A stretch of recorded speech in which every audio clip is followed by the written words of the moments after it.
गर्मी में तीन बहू की रसोई। अरे भारती, मैंने सुना है तुम अपने तीनों बेटों की शादी एक साथ कर रही हो। हाँ चेतना बहन, आपने बिल्कुल ठीक सुना है, अगले हफ्ते ही तीनों की शादी है। ये तो अब बहुत अच्छी बात है भारती बहन, लेकिन तुम्हें पता है मेरे घर में जब दोनों बहुएं आई थी, मैंने तो दोनों बहुओं की पहले ही परीक्षा ले ली थी कि वो खाना बनाने में कैसी हैं कैसी नहीं। मेरी मानो तो तुम्हें भी अपनी बहुओं की परीक्षा लेनी चाहिए।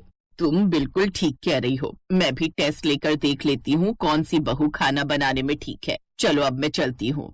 फिर भारती शादी की तैयारियों में व्यस्त हो जाती है और एक हफ्ते बाद भारती की तीनों बहुएं ब्याह कर उसके घर आ जाती हैं। अगली सुबह उनकी पहली रसोई होती है। तभी भारती अपनी तीनों बहुओं से कहती है, बहू आज तुम्हारी पहली रसोई है, लेकिन याद रहे एक ही रसोई में तुम तीनों की रसोई नहीं होगी। कम से कम एक हफ्ते के लिए तुम तीनों अलग अलग रसोई में हम सब के लिए अलग अलग खाना बना कर लाओगी, ताकि मुझे पता चल सके मेरी तीनों बहुओं में से कौन सी बहू खाना बनाने में निपुण है। सास की बात सुनकर तीनों बहुओं को अजीब तो लगता है। तभी सबसे बड़ी बहू, माँ जी मैं तो रसोई में ही खाना बनाऊंगी, बाकी ये दोनों अपना देख लेंगी। माँ जी मैं अपने कमरे में एसी में ही खाना बना लूंगी। तभी भारती अपनी छोटी बहू से कहती है, और सपना बहू तुम कहाँ खाना बनाओगी? माँ जी मैं आंगन में चूल्हा बनाकर उसी पर खाना बना लूंगी। देख लो बहू, बाहर बहुत गर्मी है। कोई बात नहीं माँ जी, एक हफ्ते की तो बात है। अब तीनों बहुएं अपनी अपनी रसोई तैयार करने लगती हैं। सपना आंगन में जाकर धूप में चूल्हा बनाती है, वहीं दूसरी तरफ रश्मि रसोई में जाती है। ओह माय गॉड, रसोई में कितनी गर्मी है, इस रसोई में तो एसी भी नहीं है। इतनी गर्मी में मुझसे खाना नहीं बनेगा। उफ, एक काम करती हूँ, सबके लिए मैगी बना देती हूँ। वहीं दूसरी तरफ कोमल कमरे में दहेज में लाया अपना माइक्रो ओवन खोलती है। बहुत अच्छा हुआ मुझे दहेज में ये मिला, मुझे उस गरीब की तरह कम से कम चूल्हे पर तो खाना नहीं बनाना पड़ेगा। एक काम करती हूँ, अब मैं जल्दी से फ्रोजन और इंस्टेंट फूड मंगा लेती हूँ, क्योंकि वो जल्दी भी बन जाएगा। रश्मि बाहर से ऑनलाइन फ्रोजन फूड मंगा लेती है, फिर उस खाने को गर्म करने लगती है।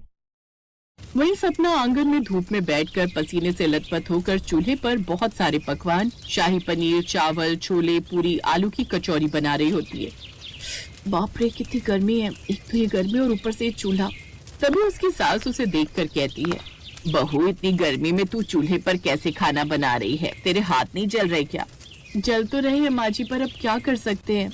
अच्छा ठीक है, मैं अंदर जा रही हूँ, जल्दी से खाना टेबल पर लगा दे। थोड़ी देर बाद तीनों बहुएं टेबल पर अपना अपना खाना लगा देती हैं, जिसे देखकर ससुर कहते हैं, मैगी?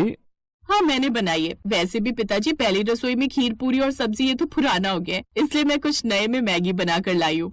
और पिताजी इतनी गर्मी में ऑयली खाना ठीक नहीं है, तो मैं फ्रूट जूस, पोहा और आलू की टिक्की बना कर लाई हूँ। और सपना बहू तुमने क्या बनाया है? माँ जी मुझे तो शाही पनीर, पूरी, कचौरी यही सब ठीक लगा था बनाना।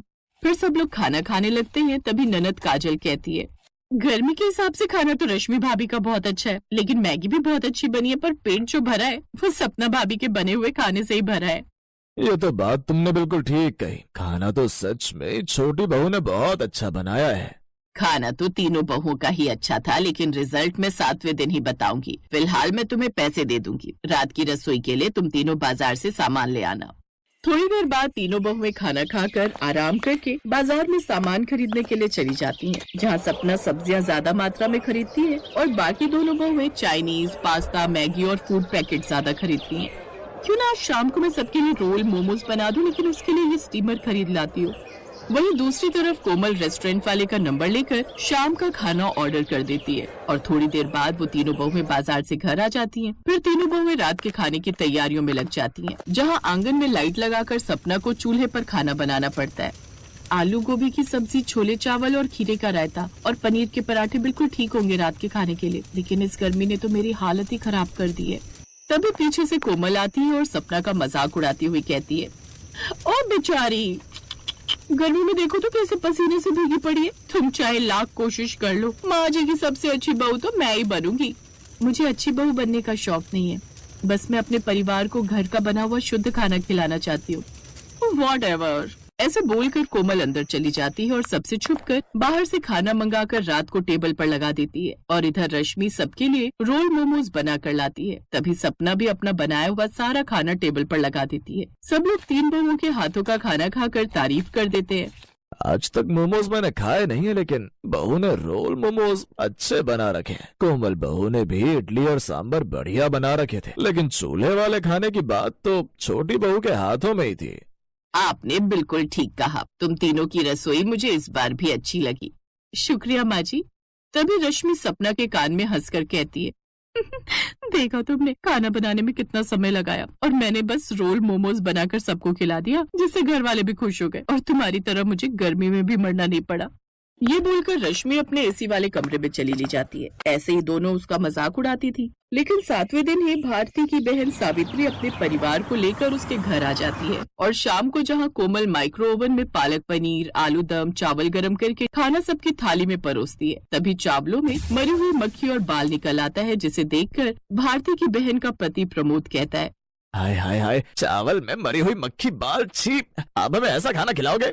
अरे भारती, तेरी बहू हमारे लिए कीड़े वाला खाना बनाकर लेकर आई है, वो भी चावल में तो है ही, सब्जी में भी है। क्या बहू ऐसे खाना बनाते हैं?